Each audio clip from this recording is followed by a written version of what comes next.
Halo sahabat Pometik, ketemu lagi dengan gue Alpin, seseorang yang punya komitmen untuk sepak bola Indonesia. Jadi kali ini gue mau ngebahas Piala AFF U23 yang saat ini berlangsung di Thailand dari tanggal 17 Agustus sampai tanggal 26 Agustus 2023. Yang terakhir gue baca berita, tim nasional Indonesia sudah berangkat ya ke Thailand. Nah, secara jadwal harusnya tim nasional Indonesia akan melaksanakan pertandingan pertamanya mereka itu di hari Jumat tanggal 18 Agustus jam 8 malam, yaitu menghadapi tim nasional Malaysia U23.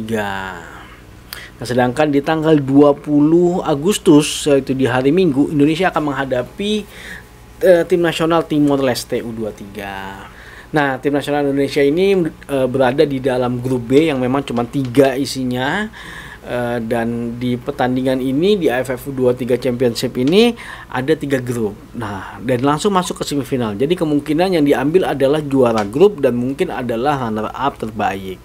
Nah, peluang Indonesia untuk lolos ke babak selanjutnya adalah dengan mengalahkan Malaysia U23. Karena kalau dia bermain imbang, ya bisa jadi penentuannya adalah ketika melawan Timor Leste. Yang pasti akan jadi penentu adalah seberapa besar banyaknya kita menang melawan Timor Leste dibandingkan dengan Malaysia, karena selisih gol akan menjadi sangat faktor itu kalau kita bisa menang sama Timor Leste. Tapi di atas kertas harusnya sih Indonesia bisa menang melawan Timor Leste. Nah, ini jadi penentuan pertandingan antara Malaysia.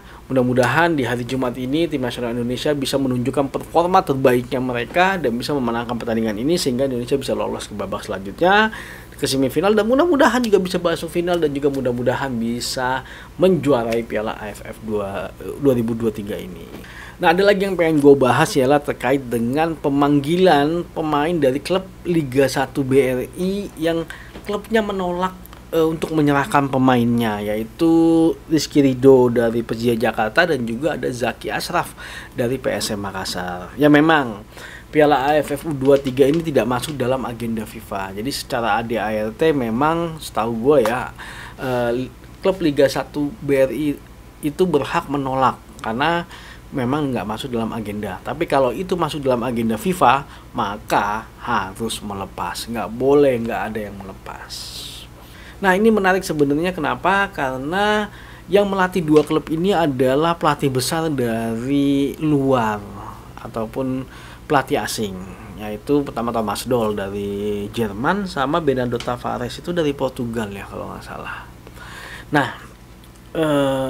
gue nggak mencoba untuk menyalahkan siapa gitu,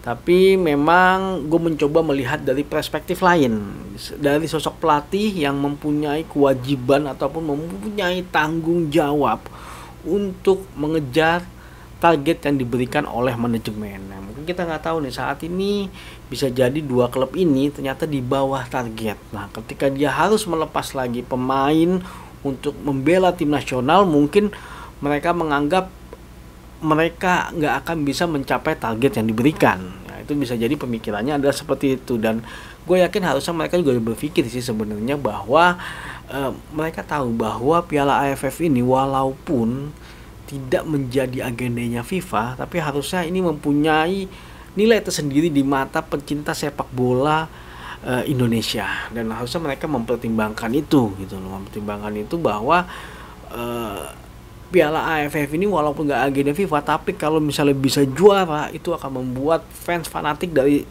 tim nasional Indonesia akan sangat gembira sekali. Nah, kebutuhan akan 2 pemain ini sebenarnya menjadi salah satu faktor, dan harusnya pelatih itu harus bisa melihat itu gitu kan. Tapi entah mungkin ada pertimbangan lain dan mereka merasa harus tetap mempertahankan pemain ini, dan akhirnya memang tidak dilepas. Akhirnya memang tidak dibawa 2 pemain ini, Rizky Ridho dan juga Zaki Ashraf. Mereka harus bermain di Liga 1 BRI. Dan gue juga coba melihat dari perspektif lain bahwa sebenarnya ada nilai positif dari klub yang menolak sebenarnya. Kenapa? Karena ini memberikan kesempatan buat pemain lain. Karena gue tahu Rizky Ridho itu memang secara kualitas sudah pasti. Dia bermain bagus di klub, di tim nasional juga bermain bagus, dan memang kalau memang agenda resmi FIFA dia pasti akan berjuang setengah mati. Bahkan mungkin ketika dibolehkan mungkin dia akan berjuang setengah mati untuk membela tim nasional Indonesia. Tapi ya sisi positifnya adalah ada pemain lain yang bisa mendapatkan pengalaman sebenarnya, pengalaman terutama di level Asia Tenggara untuk bisa melawan tim-tim yang akhirnya juga bisa membuat tim nasional Indonesia akan semakin kuat kalau menurut gua gitu loh. Dan itu salah satu nilai positifnya. Jadi ya mudah-mudahan polemik ini tidak terlalu mengganggu terhadap performa dari tim nasional U23, walaupun mungkin memang bisa jadi ditargetkan adalah juara ya untuk AFF U23, karena secara materi sepertinya pemain U23 kita cukup jauh dibandingkan dengan pemain yang lain di level Asia Tenggara. Dan ketika kita mau menuju Piala Asia pun juga kita harus bisa memenangkan Piala AFF ini. Tapi nanti kita lihat seperti apa perkembangannya. Ya mudah-mudahan polemik ini tidak berangsur-angsur dan akhirnya berpengaruh kepada mental dari para pemain tim nasional Indonesia dan juga pemain yang saat ini bermain di Liga 1 yang tidak jadi datang ke tim nasional Indonesia. Dan mudah-mudahan ini adalah keputusan yang terbaik buat sepak bola Indonesia. Tapi ya memang harusnya pelatih itu agak sense-nya harus ada ini. Setidaknya dia minta maaf atau dia memberikan penjelasan sih kalau menurut gua gitu. Ternyata memang secara hitung-hitungan mereka, gua mau mencapai target ini gua nggak mampu nih kalau nggak ada pemain ini, karena gua kan ditarget sama manajemen. Mungkin ada penjelasan resminya atau apa, dan ya tapi yang gua lihat sih belum ada ya. Tapi itu mungkin yang agak sedikit mencederai dari para fans sepak bola tim nasional Indonesia. Ya, mudah-mudahan kita makin dewasa ya, makin bisa untuk menyikapi sesuatu hal dengan positif. Jadi itu adalah semakin membangun, bukan akhirnya malah destruktif dan akhirnya merusak ya. Kalau gue sih coba melihatnya seperti itu, gue melihat perspektifnya dari sisi lain, dan ya ada nilai positifnya juga gitu loh. Karena bisa jadi tim nasional kita ini makin kuat gitu loh.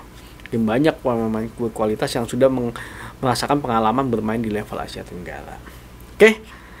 Kita lihat nanti seperti apa, mudah-mudahan bisa menang ya tim nasional U23 dan bisa menjadi juara. Oke. Terima kasih sudah nonton video ini. Jangan lupa saksikan terus berita mengenai sepak bola Indonesia di channel ini. Maju sepak bola Indonesia, Indonesia juara.